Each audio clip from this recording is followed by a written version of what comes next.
It's March 5th, 1770 in Boston.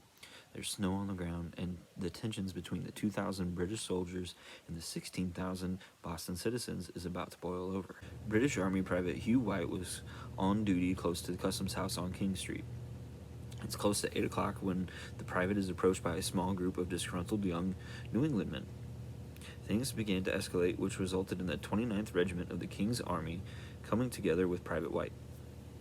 An angered and agitated exchange of words, followed by snowballs being thrown by the colonial men at the British soldiers, turned into mass chaos, confusion, and resulted in 5 of the men dying after the Brits fired a volley into the crowd. Among the 5 slain was a man by the name of Crispus Attucks. Crispus was a person of color whom was Native American, and his dad was black.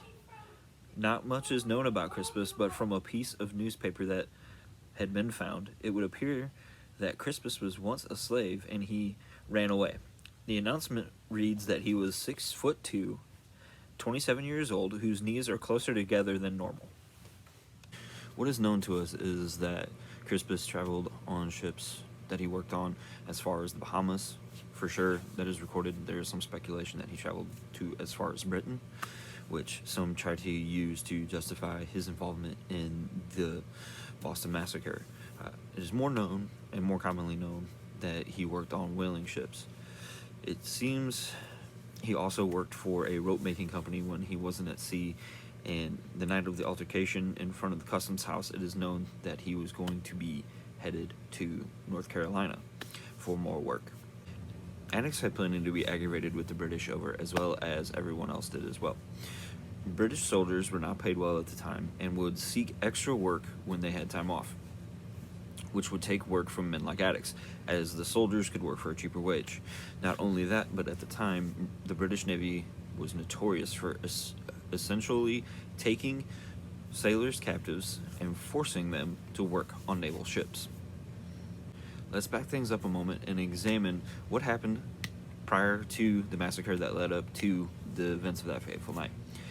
For starters, there were 2 taxes that had been put in place that the colonials didn't like. The first one was the Stamp Act, and it did not last very long. It got repealed, and shortly after, they put in place the Townshend Act, but to make sure that the Townshend Act, which was essentially the same thing as the Stamp Act, was being enforced in that Britain was getting their money, they sent soldiers like the 29th Regiment to the New England colonies. You had soldiers in New York, you had soldiers in Boston, and a few other places as well. There was bickering between the citizens of Boston and the Redcoats, and not only was this happening in Boston, but it was happening in the other places as well, and we're going to examine a bunch of this throughout these historical story videos. So, throughout the occupancy prior to March 5th in Boston, the biggest thing that happened was just 11 days prior to the Boston Massacre, when an 11-year-old boy was slain at the hands of a British loyalist. On the night of the massacre, all accounts show that the fight initially starts between Private White and the group of young New Englanders. As things escalate, White feels threatened and calls for the rest of the regiment. Once they arrive, things continue to get worse. The crowd throws snowballs and insults at the soldiers, and some in the crowd even threaten to kill the soldiers. Crispus was having dinner at a cafe close by when the situation starts. When he hears the town bells, which means something important is going on, Crispus shows up with a club as thick as a man's forearm. It has been said that Crispus also says, "Let's root them out," which means he wants to kill the British soldiers. But that's an exaggeration, and it only comes from one account. It would seem that some of the people in the crowd were shouting fire to try to get the soldiers to shoot at them, while the American account has it stated that Captain Preston of the 29th Regiment was shouting at his men to shoot. The British version is that Captain Preston is a kind and gentle man who's yelling "don't fire" and telling his men to stand down. The barrel of a soldier's gun is struck with a club, which is shortly followed by that soldier and the soldier next to him firing their guns, then followed quickly after by the rest of the 29th Regiment firing their firearms. 4 men either die on scene or shortly after the massacre. You see Crispus Attucks, James Caldwell, Samuel Gray, and Samuel Maverick all die within instantly or shortly after. Patrick Carr was left seriously wounded. The funeral for the 4 men who had already died received a huge funeral where almost 12,000 of the city's 16,000 people showed up for it. Patrick Carr doesn't die until later from his wounds, and when the soldiers eventually go to trial for the massacre, they try to get his statement dismissed because he did not immediately die. When the soldiers are eventually arrested within hours after the massacre, and the trial takes place a few months later, the men wanted a separate trial from Preston, and they got it.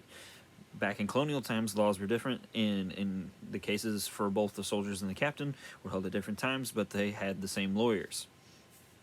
Primarily John Adams, who becomes the nation's second president. We're going to go into some more about John Adams in the future. Very interesting guy, especially with this. There's some controversy with whenever he becomes president. We'll look into all that. John Adams is known to be very patriotic. So why is he taking the case of the British soldiers and their captain? Eventually, it's found out in one of Adams's diaries that he believed the men deserved a fair trial. Adams insists on a jury of people from outside of Boston and gets it. 2 of the soldiers are found guilty, while the others who were arrested are found not guilty. The 2 found guilty are Hugh Montgomery and Matthew Kilroy. Now, the penalty for this crime was death, but they were able to seek an easier penalty and got it, and they got it. They wound up with having an M branded on their thumb. These men do and eventually rejoin the regiment, at least for a time. During Preston's trial, Adams uses the defense on how much confusion was going on that night.